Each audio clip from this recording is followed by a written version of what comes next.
Now bangte party ni chibai.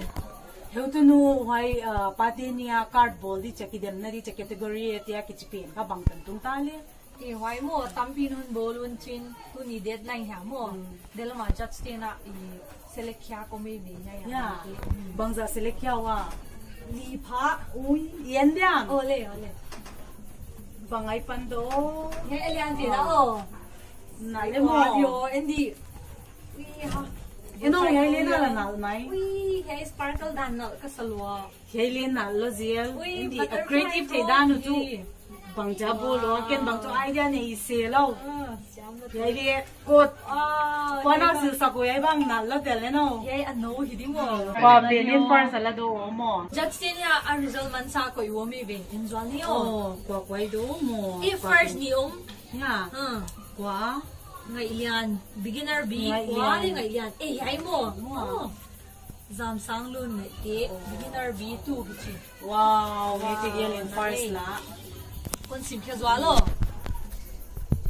yan happy father's day 2020 ngay ilian go beginner B2 at kon sim kya di papa I love you happy father's day papa nangbang pa kon ni kaham halwa kon idwa ibang in hon ngai wa kahi non jin san chang ba ga hon ngai roi nga non ki bol pi chang a nop salwa ge mi papa school kai to non pi chang ba ga nop salwa nga patyanin hon wa ron ni athule original ka sama ma champion ma hi first ma azam sang lun ngai te beginner B2 ai athu asunga pin kon sim di pa kon it lua cha thu pa kon it lua tin a thui tin a ya awal ka pi na lam ka pathian bol zon na hon nu na e abe ngei lo ding lai na hon ke ka ki pa lua pa o on no anon makai siakin en nang bang hi khut ai it na bukim na hon it na bukimin non it ha ti tak sak teng hon pia a el lo mon hwa yu un na dik lo hon hil e adikle hoi hon de sak papa kon in lo jam sang lo nai ti beginner B2 ai bang tu beginner B2 hi dia tu pi sala tel ke na ni hoi la tel mo lo scan na kwai don yang som ching beginner e okay mo sunga tu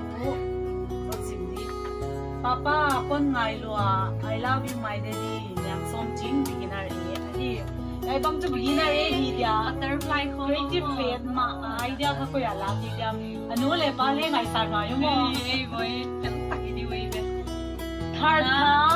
Ngai hi di mo. Zen bia boy ma. Pas sai dong jana do alet let to. Way o ya ba. Jana third di mo ka hi di mo. Ni boy ken le boy ka sam sam ko. Eh holy handwriting ju. Beginner ken par ka na hin ta dia ya bang. Imo handwriting ka i ang yo ya. Ai ya. Chi lo mo. Handwriting di mo. Ama bang mo lao ni ta. Beginner B mo. Beginner B handwriting ya tu na sim ma bang mo. Eh why ja thar. Ni mai te mo. Karu kan sili.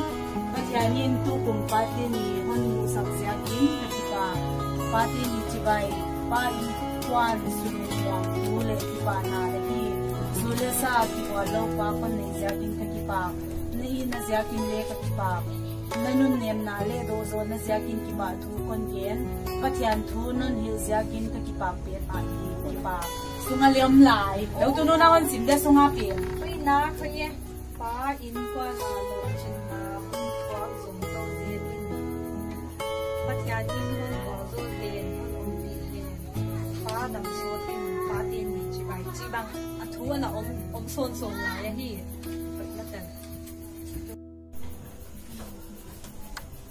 Material for first, then third. now bang de result kwan nai zo ta a nào bang te hei zona hong tel te ting ting lakha hin lakhalau hi tale theu tu te thu manga hong tel te ting ting na tunga ki pa thu kon gen wa hi I om namun tiata pate ni 2020 zat noam ai em tu ting ting pate ni chibai tu kum bcd day undang bang ina airplan bang ina sem so thi chat ke ma le hang sim sak tu te laka contest department te malang nai na kidem na tom solo bang bible tang ki gen dem na bang wai chang ina story writing le nge lockdown to ki saya thugel kidem na bang nei di ina vayon ge lu a wai te ting tinga ki hel na pang ti tunga len ki pa thui ge na ne kidem na card ball na hi na solo a hi na bible tang ki den gen dem na hitale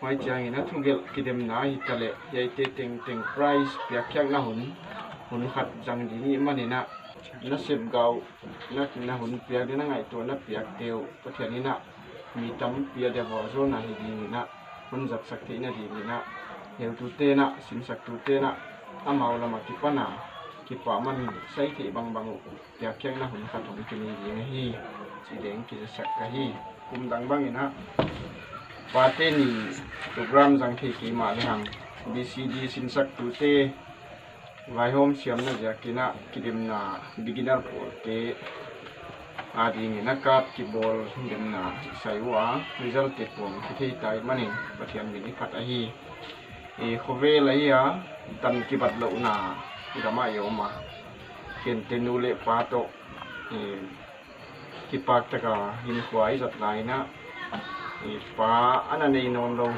bangom khamai thi manina chi bang mi ten le ngày xiêm na ni mai đâu á phát hiện về là phát hiện qua ni cái gì nè cái hạt xoa này hi tu cùng san để xôm ni qua tới giận ná qua tới ít na dạ na lệ amau thì qua tôi na hôm nay răng gì nè để sẵn na tham khá cái gì